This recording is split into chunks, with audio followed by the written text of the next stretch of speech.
Dalam kehidupan modern, banyak orang hidup dengan beban yang luar biasa. Tekanan pekerjaan, kegagalan, pengkhianatan, atau rasa bersalah yang bisa membuat seseorang merasa kosong dan kehilangan semangat. Beberapa bahkan merasa seperti sedang berlari tanpa arah, terjebak antara harapan dan keputusasaan. Namun, masalah seperti ini bukan hanya milik manusia zaman sekarang. Tokoh-tokoh Alkitab pun pernah mengalaminya. Salah satunya adalah Raja Daud, sosok yang dikenal sebagai seseorang yang berkenan di hati Allah, Kisah Para Rasul 13 ayat 22. Namun, dia juga pernah mengalami kehancuran mental dan emosional yang mendalam. Seperti apa kisahnya? Inilah dia Fakta Alkitab.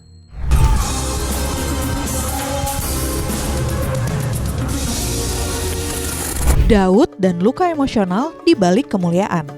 Mengapa engkau tertekan, hai jiwaku, dan gelisah di dalam diriku? Berharaplah kepada Allah. Mazmur 42 ayat 6. Daud dikenal sebagai raja, penyair, dan pahlawan Israel, tetapi kehidupannya jauh dari kata sempurna.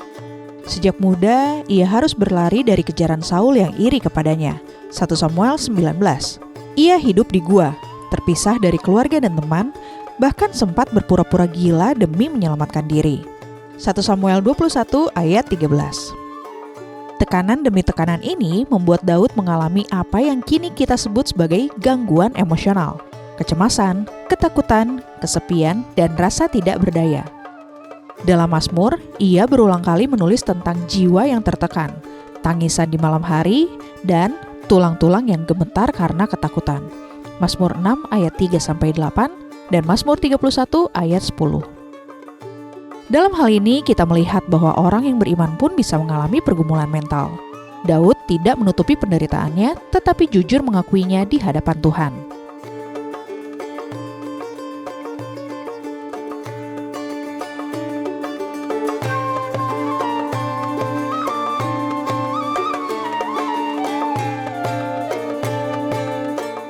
Daud dan luka batin akibat dosa dan rasa bersalah. Selama aku berdiam diri, tulang-tulangku menjadi lesu, karena aku mengeluh sepanjang hari. Mazmur 32 ayat 3. Selain tekanan dari luar, Daud juga mengalami penderitaan dari dalam dirinya sendiri.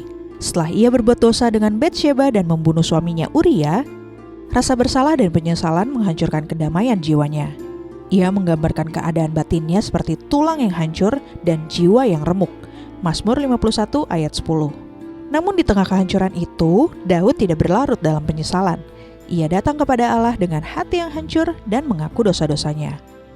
Doanya dalam Mazmur 51 menjadi contoh pemulihan spiritual dan emosional, pengakuan, pertobatan, dan permohonan pemulihan dari Allah. Dalam hal ini, solusi yang Daud ambil bukan dengan lari dari masalah, tetapi dengan kembali kepada Tuhan. Ia belajar bahwa pengampunan Allah lebih besar daripada rasa bersalah manusia. Kemenangan Daud melalui keintiman dengan Tuhan. Sekalipun aku berjalan dalam lembah kekelaman, aku tidak takut bahaya, sebab Engkau besertaku. Gadamu dan tongkatmu, itulah yang menghibur aku. Mazmur 23 ayat 4. Kunci kesehatan mental dan emosional Daud bukan pada kekuatan dirinya, tetapi pada relasinya dengan Tuhan. Ketika hidupnya dikepung masalah, Daud memilih menulis Mazmur, memuji Tuhan, dan mempercayakan hidupnya sepenuhnya kepada Allah. Dalam setiap penderitaan, Daud menemukan kedamaian lewat doa dan penyembahan. Ia mengubah air matanya menjadi lagu pengharapan. Mazmur 23 misalnya, bukan hanya puisi indah, tetapi pernyataan iman seseorang yang belajar tenang di tengah badai.